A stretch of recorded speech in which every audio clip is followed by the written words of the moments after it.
I have experienced trying to promote a novel idea through my higher education graduate studies of PhD, residency, postdocs, universities, national labs, and research companies.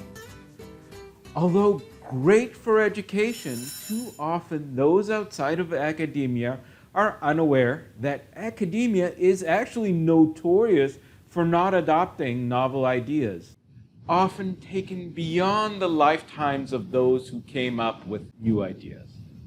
Academia is notorious for preferring insular agendas, which leads to results such as conflicting diet studies, unrepeatable, and even, and unfortunately less often, retracted articles like the article against vaccines.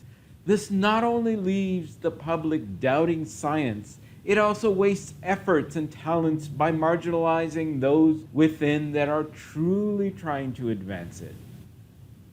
The goal of this channel is to inform those on the outside that the problem is not lack of education or individuals motivated to move research forward, nor are the scientific methods themselves a problem. They are designed and built for random errors.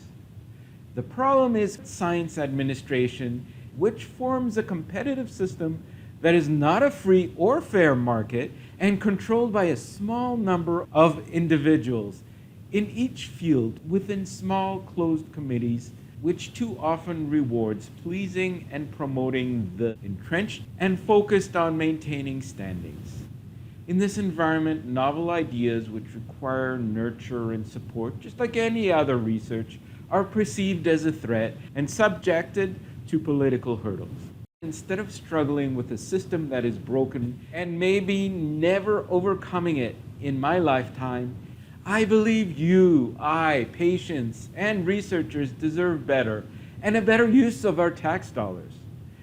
And I hope we can do better for ultimately all of us. If you appreciate this content and want to see more, please support by watching, subscribing, and contributing, whether through making suggestions, helping them go viral, or even just giving emotional or financial support. Thank you.